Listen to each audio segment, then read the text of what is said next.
ठीक रहे, इसका माने जो कुछ भी खाएं उसका ठीक से पाचन हो जाए, इस दृष्टि से आयुर्वेद में कई सूत्र लिखे। चरक ऋषि ने लिखे, भागवत जी ने लिखे, काश्यप जी ने लिखे, आत्रेय ने लिखे, ऐसे कई ऋषियों ने लिखे। उनमें से जो कॉमन है वो मैं आपको बताऊंगा। हम पहले एक छोटा सा उदाहरण है तो हमको समझ में आए आपको ऐसी एक बात मैं आपसे बोलता हूं। आप सभी माताएं यहां बैठी हैं, रसोई घर में, स्वयंपाक घर में आप नियमित रूप से काम करते हैं।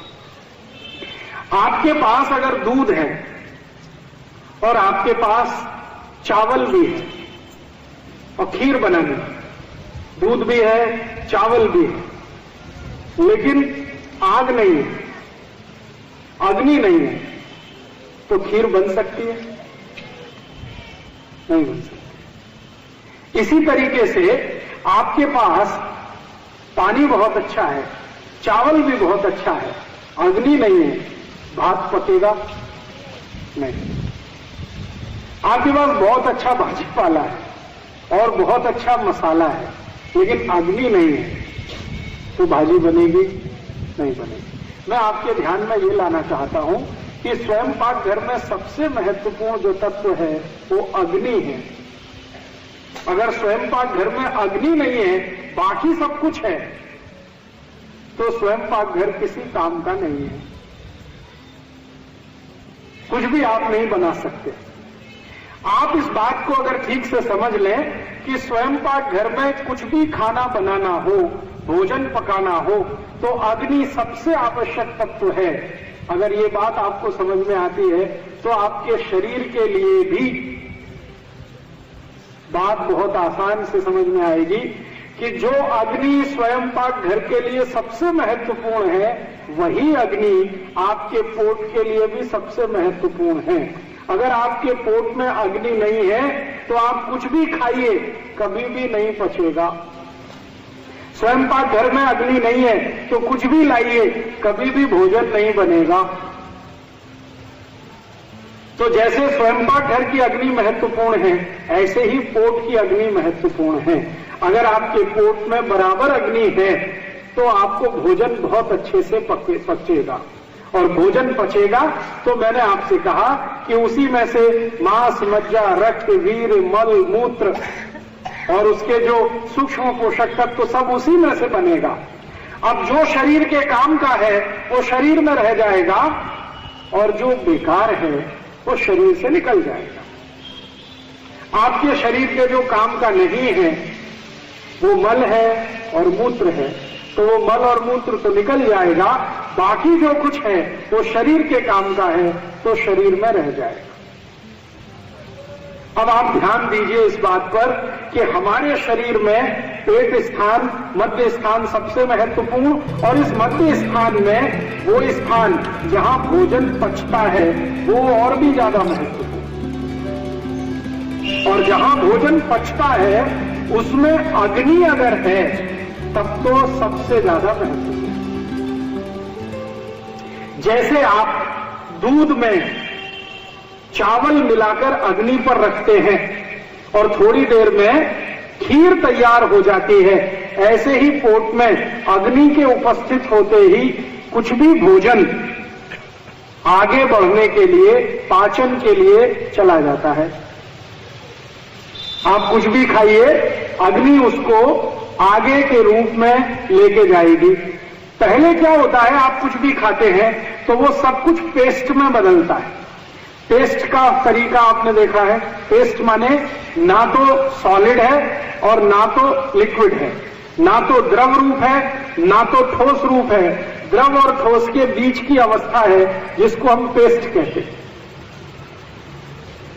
हमने कुछ भी खाया तो वो पहले पेस्ट में बदलता है, और पेस्ट थोड़ी देर के बाद रस में बदलता है, और रस के आगे की जो स्थिति है फिर वो सब है जो मैं आपको बार बार कह रहा हूं, मांस, मज्जा, रक्त, वीर, मल, मूत्र, ये सब उसी के आगे आगे निकलता है। तो आपने कुछ खाया है, वो आपके पेट में जाए, ठीक रूप से पचे और पचने के बाद उसमें से मांस, मज्जा, रक्त, वीर, मलमूत्र सम्यक मात्रा में बने, माने जितनी जरूरत है उतनी मात्रा में बने, तो जीवन पर्यंत आप बिना किसी रोग के निरोगी रहते हुए अपने जीवन को बिताएंगे। आयुष्य आपका बहुत अच्छा होगा। ये सूत्र है। अब इस सूत्र के लिए भागवत ऋषि ने सबसे ज्यादा मेहनत करके खोज किया है, सबसे ज्यादा। भागवत ऋषि ने इस एक छोटी सी बात पर कि हम जो कुछ भी खाते हैं, खाने के बाद उसका जो पाचन होता है, पाचन के बाद की जो आगे की क्रियाएं हैं, इस पर सबसे ज्यादा रिसर्च भागवत जी ने किया। चरक ने किया, सुश्रुत ने थोड़ा बहुत किया, लेकिन सबसे ज्यादा भागवत ने किया। और सबसे ज्यादा सूत्र इस विषय पर फिर उन्होंने ही लिखे।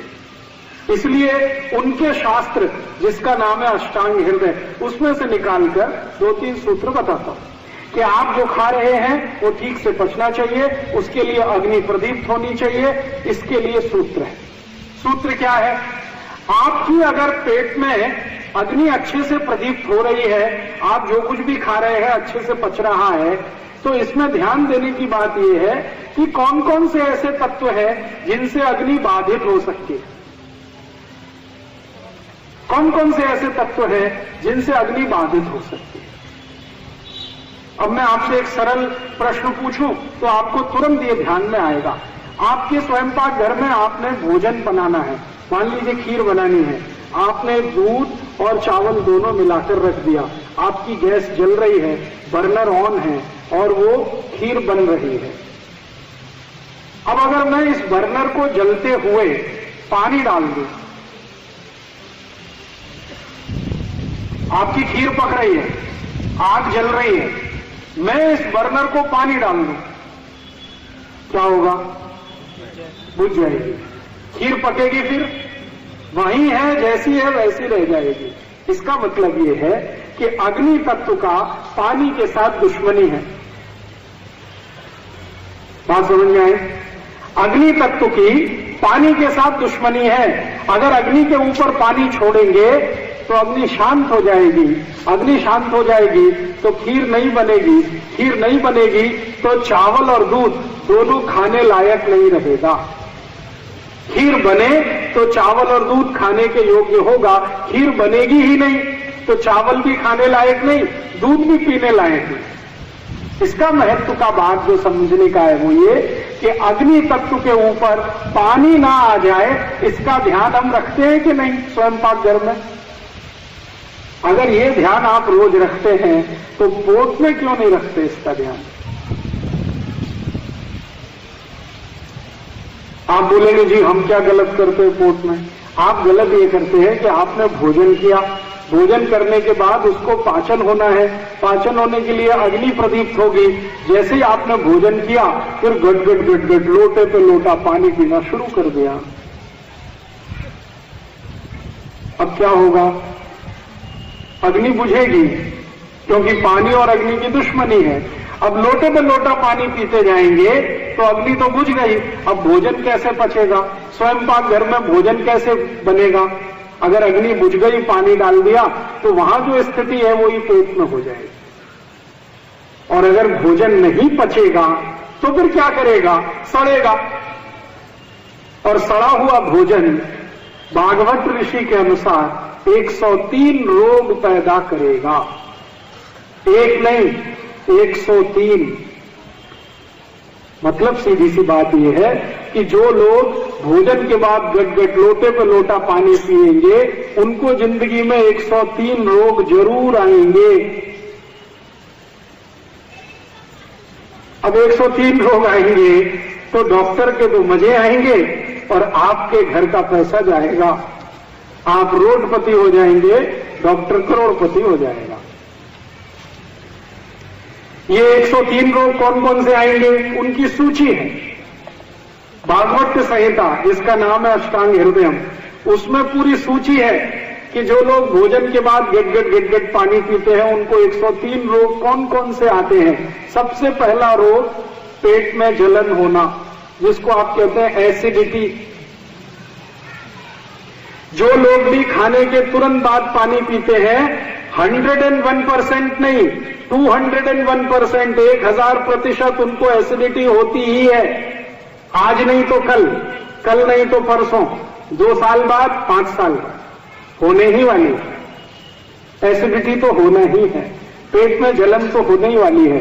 और ये पेट की जलन आगे बढ़ते बढ़ते छाती तक आती है, फिर छाती में जलन, और आगे बढ़े तो गले में जलन, फिर पूरे शरीर में जलन, किसी को यहां पांव में जलन, किसी को यहां गुर्दे में जलन, पूरा शरीर में आग ही आग, आग ही आग।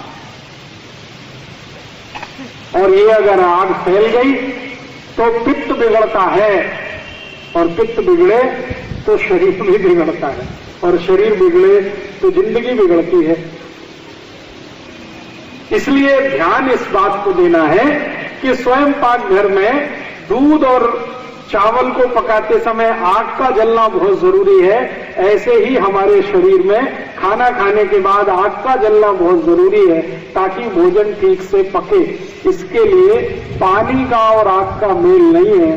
तो मतलब सीधा सा ये है कि खाना खाने के बाद पानी मत पियो।